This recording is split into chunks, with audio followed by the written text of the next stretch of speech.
Hey guys, Night Cruiser MA. I'm up here at Seacoast Sport Cycle in Derry, New Hampshire.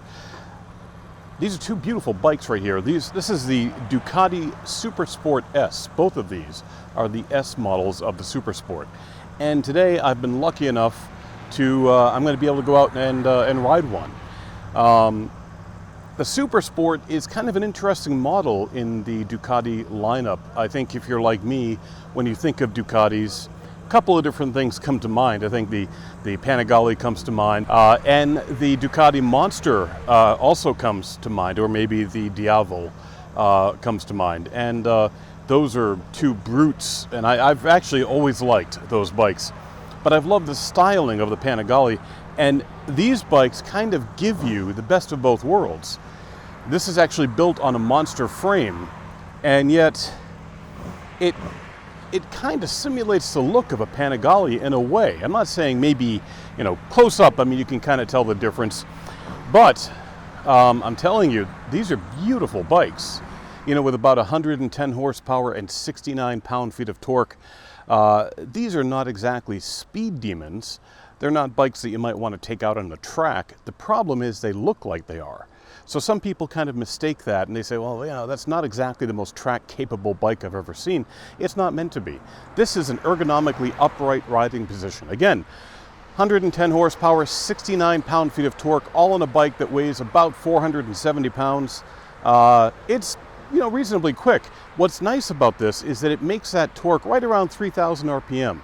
You don't have to rev it out to 10,000 RPM like you do with, say, like a Panigale or any other sport bike that you might want to name. These are meant for lower speed, city riding, nice side street riding, find a curvy road and relax. They should be comfortable. They should be ergonomically a little bit more relaxed than a typical sport bike. So I think that a bike like this, now these start around, I want to say 15.5 in that range for the SuperSport S. If you want the SuperSport, you can get that. The SuperSport only comes in red, and you lose with that the adjustable Olin suspension as well as the quick shifter. So I'm going to take one of these out, I think actually this red one here, and see how things go. Alrighty, let's get out on the road here. Ah, yes, quick shifters are nice. Interesting. So there's quite a bit of vibration here, which is, not unexpected on a Ducati. It's just kind of funny for like a sport tourer. This position is nice, actually. It's really not bad. There isn't much weight on my hands at all. It reminds me a little bit of a Yamaha FJR 1300. I think the FJR might be slightly more upright, but this is actually really nice. And the handlebars are sloped nicely. It's not an angle where your wrists get really tired. They're actually kind of narrow, and let me just upshift a little bit. There we go. I got to remember, this bike does not have a blipper like my Tuono, so yeah, I do not want to do any sort of quick downshifts without the clutch here. I think I can remember that. This feels so different from my Tuono. In some ways it feels more relaxed because the seating position is more relaxed. In other ways it feels a little bit like the bike is more stressed simply because it's a V-twin. Hey, look at that, I remembered to pull the clutch in. Yay me. But yeah, it's remarkable. I mean, I like the seating position. This is just about perfect for a nice compromise. I mean, it's funny. There is a lot of vibration in the bars and the mirrors, a little bit in the feet, not too bad. And yet, the ride itself is not harsh. The suspension is, it's somewhat forgiving, actually. It's really not bad. Yeah, see, it's funny. For the power numbers that this thing has, 110 horsepower and the 69 pound-feet of torque, it's where that torque is that makes all the difference, because when you twist the throttle, this thing is exceptionally willing. It's like butter. I mean, I know it's an L twin, but it is like butter. Ooh, got a nice few little blips in the exhaust there. I think I'm going the right way. Let's hope for the best. Yeah, I think I am. Yeah, see, this is actually, boy, this exhaust is really nice. You know, having a V4 right now, you know, you kind of miss that, well, not a V-twin, but an L-twin. You kind of miss that note. Actually, it sounds really good. This is comfortable. This is, if I weighed about, 100 pounds less, there would be quite a bit less weight in my hands. I mean, it's really not bad. I could do this for quite a while. This is nice. You know what this is? I've realized now what this is. I talked about the kind of the vibration and stuff. I mean, I'm looking in the mirrors and I can even see the vibration. But what it is it's not detrimental to the ride at all. What it does is it gives it character. And that's what I like about it. I mean, it's not, you know, there are bikes out there that are incredibly smooth and there's just nothing to it, and this bike does have some character. I'm gonna just downshift a little bit here. Oh yeah. It's nice. It kind of reminds you that you're riding a Ducati. It's not just, you know, it doesn't sound mechanical, it sounds animal. There's a purr to it. The dash is okay. It's maybe not quite as colorful as my Aprilia, but everything is easy to read. I'm not a big fan of digital tacks, but they did this fairly well. So that's actually, it's the same as my Aprilia. They did it quite well. Yeah, speed's pretty easy to see at a glance. No issues there. I can see the outside temperature. I can see time. I don't really have any complaints with that. I can see my gear. It's got a gear indicator, so it's all good there.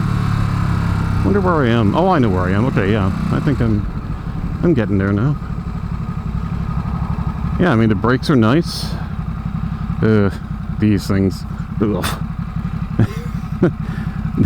It's about as nice as you can expect over these speed things. Clutch engagement is further out there than I would have expected. Get some nice engine braking. Cool car. Nice convertible. It's like probably late 40s. Very nice. I think I'm going to go right here. I think I'm going to wait for cars not to be coming. Yeah, this is a good time. Yeah, that clutch engage is way out there. Again, that's, you know, I talk about that with various bikes that I ride. It's really not a big deal once you get used to. Wow, that guy. Oh, okay, he did have his directional on. Didn't see that. I hate when people turn and they don't have the directionals on and somebody's waiting to pull out. Like, hello, if you just told me that you were turning, I could have pulled out. But this thing is nice. You know, this really does feel like it's something.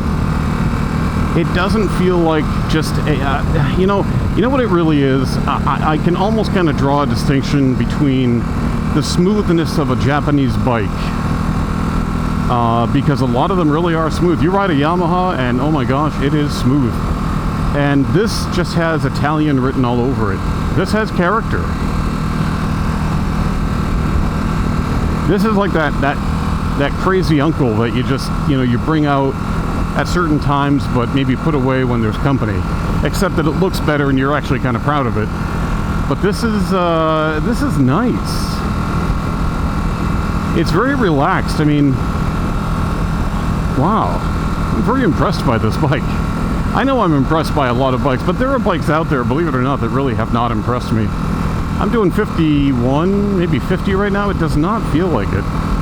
I've got a good fuel gauge there, which my 2.0 does not have a fuel gauge. Now again, this does not, I talk about my 2.0 because it's, you know, the closest thing I've got to this, but the 210 is really not a competitor to this. I mean, my 210's got about, you know, probably 70 more horsepower than this bike does, and a decent amount more torque, so it's really not a competitor. But for what this bike is, it really is cool. If you want that sort of Panigale look, but you want a little bit more of an upright stance, I mean, there's plenty of room for my feet and my legs, I should say. The pegs are pretty low. Now again, you know, having low pegs is a blessing and a curse. It's great for longer trips, but if this were going to be your only sport bike and you wanted to go to the track like I do, this would not do. This really might not do, because I don't think you'd have the ground clearance on this, and you just don't have the power. Although, my gosh, when you're in that sweet spot between 3,000 and 4,000 RPM, just even over 4,000, and you just roll on the power, it just does it so effortlessly. It's like, oh, you want to go fast, then we'll go fast. That's perfectly fine. You know what actually I'm noticing is that the seat is comfortable. The seat's really comfortable. It actually is. I did not expect that. I thought it was just going to be this flat, hard thing, but it's actually got some contour to it. Some cushioning. Oh, this thing sounds nice. It's really nice without being obnoxious. It's really nice. Let's see if I can just... I mean, look at this. Just even the turn in. Just beautiful. Yeah. Wow. I mean, yeah, okay. That bump, you know, I hit a manhole cover thrice, 4 times, and it really wasn't punishing. I mean, it was enough that I didn't want to do it again, but it really wasn't terrible. This is actually a really nice mix as far as just, it's not, I mean, it's like firm, but it's not like, oh my gosh, I'm going to kill my back. And plus the position of that you're sitting in really means that your back gets to kind of take a break anyway. I mean, you're not bolt upright where your spine is compressing. I do have a little issue here. Like, I'm looking at the mirrors, and I already know what my elbows look like. I mean, granted, I'm a fat guy, but I'm not sure that it would even make a difference, really. Huh. I wonder which way... you know what? I'm gonna go this way. I think I'm going this way. Clam Haven. Alright, let's see what we got here.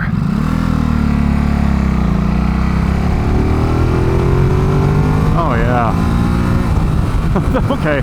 Alright, okay. That was like 76 miles an hour without me really trying. That was absolutely insane. That was fantastic. Wow.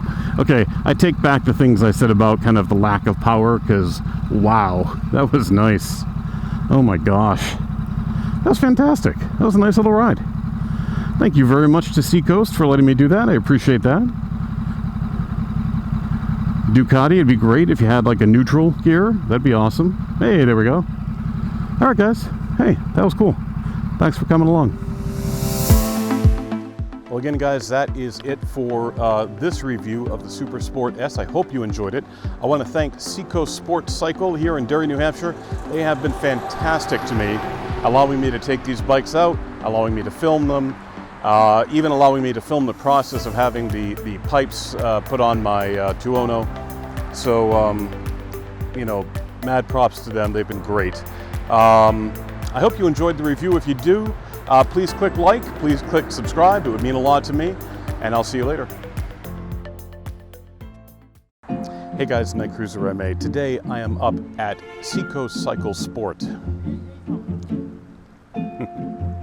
Just right next to the School of Dyslexia. You know, with about 110 pound-feet of torque and 69, wow, that's actually completely opposite of what I know. The S has a couple of features over the standard SuperSport. The standard Superport, you know, the standard Superport, it's where the big super ships come in.